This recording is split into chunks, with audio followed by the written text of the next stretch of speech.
ጤና ይስጥልን እንደምን ውላችኋል የተወደዳችሁ ተመልካቾቻችን ከወላይታ ቴሌቪዥን የሰዓቱን ዜናዎች ይዘን ቀርበናል። ዜናውን በመምራት እኔ ሌዊ ቶማስ አብሬያችሁ ቆይታ አደርጋለሁ። አብራችሁን ሁኑ። በቅድሚያም አጫጭር ዜናዎችን እናስቀድም። ኢትዮጵያ በዓለም ንግድ ድርጅት ስብሰባ ከ19 ሀገራትና ከዓለም ባንክ ድጋፍ ማግኘቷ ተገለጸ።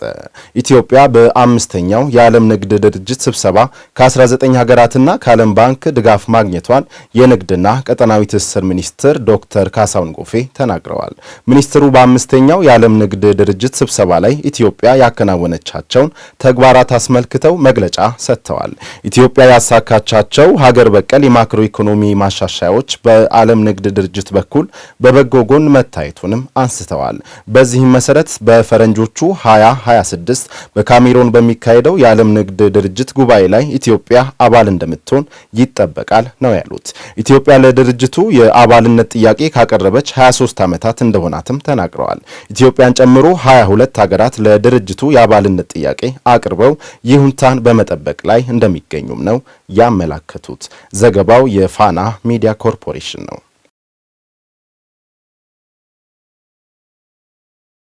ለ2017-18 የምርት ዘመን እስካሁን ከ836 ሺህ ሜትሪክ ቶን በላይ የአፈር ማዳበሪያ ወደ ሀገር ውስጥ መጓጓዙን የትራንስፖርትና ሎጂስቲክስ ሚኒስቴር አስታወቀ። ለምርት ዘመኑ ግብዓት 60 ሺህ ሜትሪክ ቶን ዳፕ የተሰኘ የአፈር ማዳበሪያ የጫነችው 18ኛዋ መርከብ ጅቡቲ ወደብ ደርሳ የማራገፍ ስራ እየተሰራ እንደሚገኝ አመላክቷል። በዚህ መሰረትም እስከ መጋቢት 14 ቀን 2017 ዓ.ም ድረስ 964,118 ሜትሪክ ቶን የአፈር ማዳበሪያ በ18 መርከቦች ተጭኖ ጅቡቲ ወደብ መድረሱ ተገልጿል። ከዚህም ውስጥ 836,253.2 ሜትሪክ ቶን ወደ ሀገር ውስጥ መጓጓዙንና 127,865 ሜትሪክ ቶን ገደማ በወደብ ላይ እንደሚገኝ ሚኒስትሩ አሳውቋል። በ18 መርከቦች የተጫኑት እና ወደ ሀገር ውስጥ የተጓጓዙት ዩሪያና ዳፕ ማዳበሪያዎች ናቸው። የአፈር ማዳበሪያ ወደ ሀገር ውስጥ የተጓጓዘው በደረቅ ጭነት ተሽከርካሪና በባቡር መሆኑን የሚኒስቴር መስሪያ ቤቱ መረጃ ያመለክታል። የተፈጥሮ አደጋን ለመቀነስና ቅድመ ጥንቃቄን ለማጠናከር ዘመናዊ ቴክኖሎጂ በመጠቀም ወቅታዊና አስተማማኝ የአየር ትንበያ መረጃዎችን ተደራሽ እያደረገ እንደሚገኝ የኢትዮጵያ ሜትሮሎጂ ኢንስቲትዩት ገለጸ። ኢንስቲትዩቱ የቅድመ ማስጠንቀቂያ ጉድለቶችን በጋራ እንሙላ በሚል መሪ ሐሳብ በኢትዮጵያ ለ44ኛ በዓለም አቀፍ ደረጃ ለ64ኛ ጊዜ የዓለም ሜትሮሎጂ ቀንን አክብሯል። የኢንስቲትዩቱ ዋና ዳይሬክተር ፈጠነ ተሾመ እንደገለጹት ኢንስቲትዩቱ ዘመኑ የደረሰበትን ቴክኖሎጂ በመጠቀም አገልግሎቱን እያሻሻለ ይገኛል። የአየር ሁኔታን በመተንበይና በመተንተን አስተማማኝ መረጃዎችን በፍጥነት በማድረስ ለሀገሪቱ ኢኮኖሚያዊና ማህበራዊ ልማት እንቅስቃሴ ጥቅም ላይ እንዲውሉ እየሰራ ነው ብለዋል። የአየር ጠባይና ሁኔታ ቅድመ ማስጠንቀቂያ ስርዓትን በቴክኖሎጂ በማዘመንና እንደ ድርቅና ጎርፍ ያሉ አደጋዎችን ለመቀነስ የሚያስችሉ መረጃዎች ተደራሽ እየተደረጉ መሆኑን ገልጸዋል። በቀጣይ ሊደርስ የሚችለውን ጉዳት ለመቀነስ የአየር ጠባይና ሁኔታ ቅድመ ማስጠንቀቂያ ስርዓትን ለማዘመን የሚያግዙ በርካታ ተግባራት እየተከናወኑ እንደሚገኙ አንስተዋል። ዘገባው የኢዜአ ነው።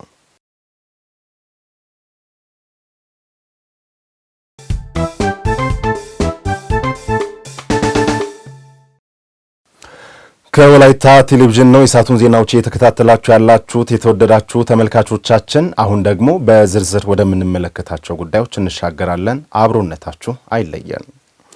ጠንካራ የወጣቶች ክንፍ አደረጃጀት ለጠንካራ ፓርቲና ሀገረ መንግስት ግንባታ የማይተካ ሚና እንዳለው በምክትል ርዕሰ መስተዳድር ማዕረግ የደቡብ ኢትዮጵያ ክልል ግብርና ቢሮ ኃላፊ ዶክተር መሪሁን ፍቅሩ ገለጹ። ወጣቱ ትውልድ ሀገር ተረካቢ ሳይሆን የሀገሩ ባለቤት ነው ያሉት ዶክተር መሪሁን ፍቅሩ ወጣቶች በፓርቲው ውሳኔዎች በጥልቀት በመወያየት ጠንካራ የወጣቶች ክንፍ አደረጃጀት መፍጠር አለባቸው ብለዋል። በጌዲዮ ዞን ወጣቶች ክንፍ አባላትና ደጋፊዎች ጋር በብልጽግና ፓርቲ ከቃል እስከ ባህል ሁለተኛ መደበኛ ጉባኤ የተቀመጡ የውሳኔ አቅጣጫዎች ላይ ከወጣቶች ጋር በዲላ ከተማ ሀገር አቀፍ ውይይት ተካሂዷል። ትዝታ ታከለ ዝርዝሩን አሰናድታለች። የብልጽግና ፓርቲ ወጣቶችን በጉባኤው ከማሳተፍ ባሻገር በሁለተኛ መደበኛ ጉባኤው ያስቀመጣቸው የውሳኔ አቅጣጫዎች ላይ ወጣቶች ግንዛቤን ጨብጠው ሀሳብ አስተያየት እንዲሰጡ በዲላ ከተማ ውይይት ተካሂዷል። በመድረኩ የተገኙት የደቡብ ኢትዮጵያ ክልል በምክትል ርዕሰ መስተዳደር ማዕረግ የዲላ ክላስተር አስተባባሪና የክልሉ ግብርና ቢሮ ኃላፊ ዶክተር መሪሁን ፍቅሩ ኢትዮጵያ የወጣት ሀገር መሆኗን አውስተው ወጣቱ በተናጠልና በጋራ ሰላምን በማረጋገጥ ለሀገር የሚተርፍ ተደማሪ ውጤት ሊያመጣ ይገባዋል ብለዋል። በፓርቲያችን መርህ ላይ ቆመን ፓርቲያችንን አጽንተን በሀገር ደረጃ ያለንን ሰላም ካለ ጸጥታችን የሚከበር ከሆነ ሙሉ አቅማችን ወደ ልማታችን፣ ሙሉ አቅማችን ወደ እድገታችን፣ ሙሉ አቅማችን ወደፊት ብቻ ነው የሚያየው።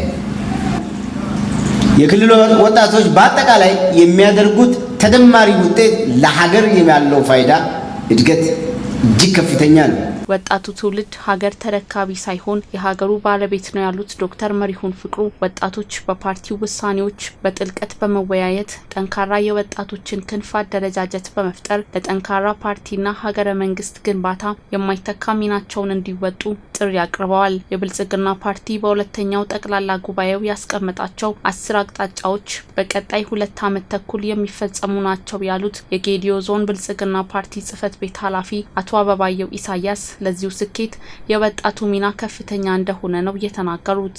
ወጣቱ ጋር ያለውን እውቀት፣ ወጣቱ ጋር ያለውን አቅም፣ ወጣቱ ጋር ያለውን ምቹ ሁኔታ ደግሞ ፓርቲ ይዞ ከወጣቱ ጋር መስራት የግድም ስለሆነ ዛሬ በእንዲህ አይነት ሁኔታ እንደ ዲላ እንደ ጌዲዮ ዞን የተለየ እና ቀጣይ ላይ በሚንፈጽማቸው ዋና ዋና ተግባራቶች ላይ በቂ እውቀት ይኖራችሁ በቂ ግንዛቤ ይዛችሁ ፈተናዎች አሉ ፈተናዎችን በመቋቋምና ወደ እድል በመቀየር እንደ ሀገር የተጀመሩ የለውጥ ሂደቶችን የምናስቀጥልበት የጋራ ተግባቦትና መተማመን የምንፈጥርበት መንገድ ነው ማለት ነው። በደቡብ ኢትዮጵያ ክልል ከ700 ሺህ በላይ የወጣቶች ክንፍ አባላትና ደጋፊዎች በፓርቲው በተቀመጡ አቅጣጫዎች ላይ ውይይት እንደሚያደርጉ የተናገሩት በደቡብ ኢትዮጵያ ብልጽግና ፓርቲ ቅርንጫፍ ወጣቶች ክንፍ ጽህፈት ቤት ኃላፊ አቶ ሚካኤል ዋርዳ ብልጽግና ፓርቲ ለወጣቶች ልዩ ትኩረት ሰጥቶ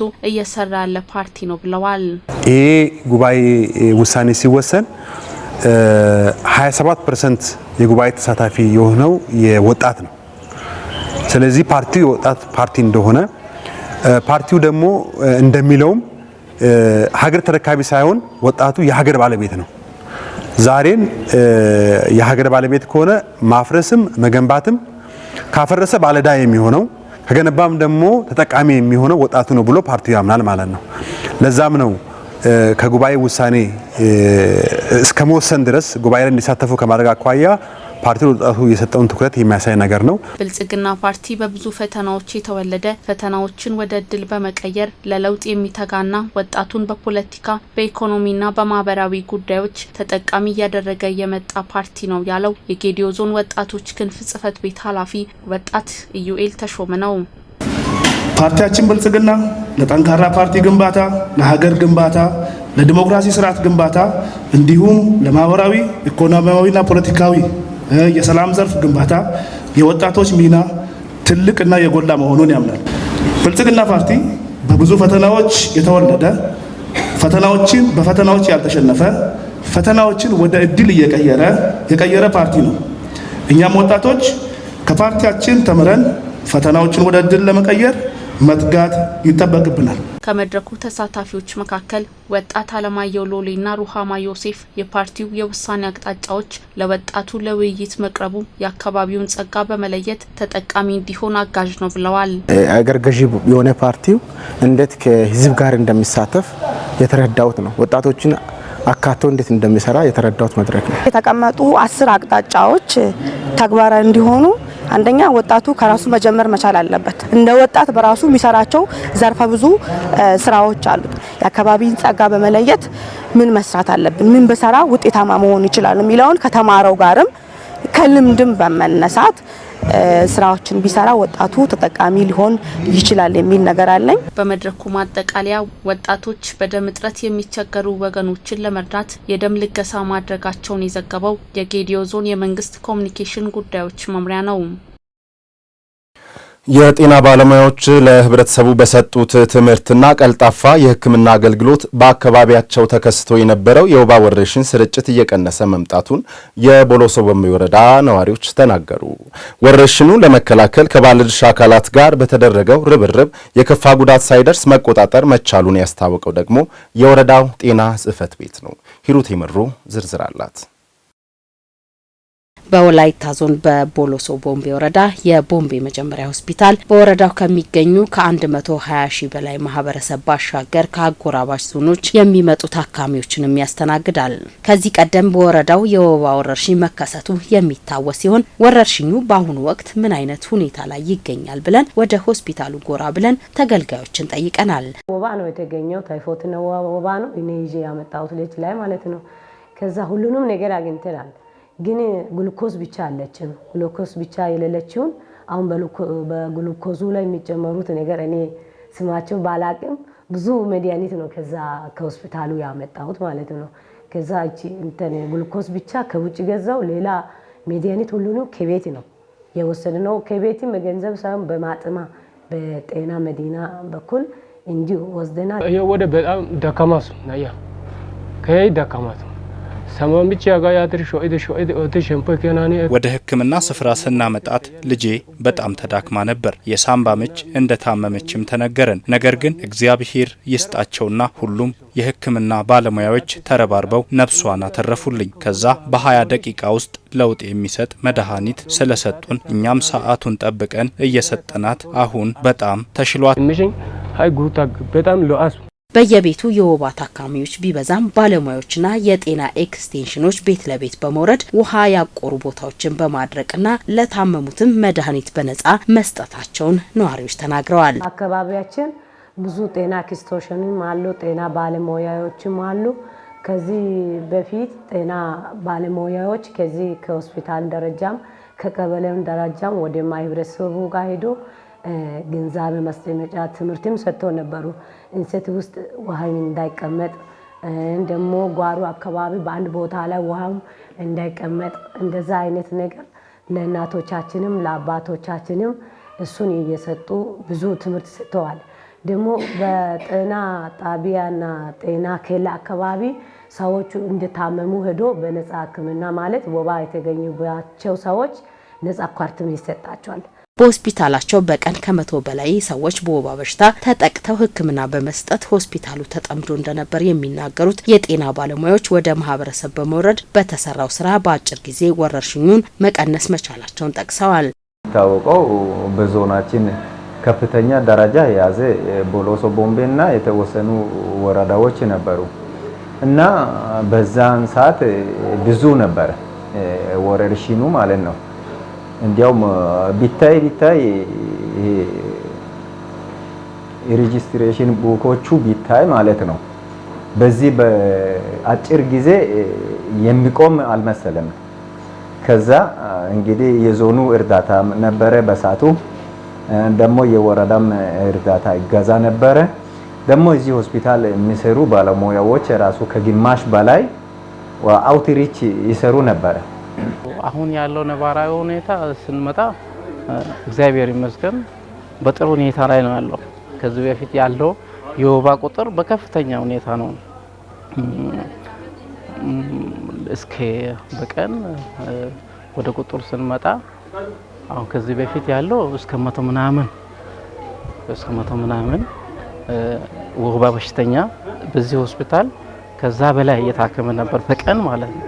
አሁን ግን ወደ አሁኑ ስንመጣ በቀን 30 ምናምን እስከ 40 ባለው ውስጥ ነው ያለው። ሆስፒታሉ የመድኃኒት እጥረት እንደ መልካም አስተዳደር ሆኖ ሲነሳ የነበረ ቢሆንም የወባ ወረርሽኙ ነገሩን ከእንቅርት ላይ ጆሮ ደግፍ ቢያደርገውም ከክልል ጀምሮ በተደረገ ርብርብ ወረርሽኙን መቆጣጠር መቻሉ ተመላክቷል። በተለየ መልኩ የህዝብ ጥያቄ ከነበሩ ከ2-3 አንኳር ነጥቦች አንደኛውን በመፍታት ሲጠይቁ የነበረው ህዝብ መድኃኒት አቅርቦት ላይ ቅሬታ ሲያነሳ ነበር። መድኃኒት አቅርቦት በቂ በሚባል ደረጃ አልነበረም ከዚህ በፊት ሲቀርብ የነበረው። ዘንድሮ ያንን ፈተና ከባድ የሆነ ወረርሽኝ ነው ያስተናገድ ነው። በሚያስፈራ ደረጃ ነው ወረርሽኝ የተከሰተብን። እሱን ለመቀልበስ ከላይ ጀምሮ ከዞን ጀምሮ በርግጥ ዞን ብቻ አይደለም ከክልልም ከፍተኛ ጤና ባለሙያዎች በቅርብ ርቀት ሲከታተሉን ነበር። ናሴ ጀምሮ በወረርሽኝ መልክ በወረዳችን ተከስቷል። ከፍተኛ ቁጥር ያለው የወባ ታማሚ የተመዘገበበት እንደ መስከረም ጥቅምት ከፍተኛ የሆነ ቁጥር ነበረ። ያው መቆጣጠር ተችሏል። ለመቆጣጠር ደግሞ የተሰሩ ሁለት ስራዎች ነበሩ። ሁለት ስራዎች የመጀመሪያው ቅድመ መከላከል ተግባራት ላይ ነው ትኩረት አድርገን ህብረተሰቡን በማሳተፍ የማዳፈንና የማፋሰስ ስራ ተሰርቷል። የወባ ወረርሽኝ መልሶ እንዳያገረሽ የተጀመረው ርብርብ ሊቀጥል እንደሚገባም ተጠቁሟል።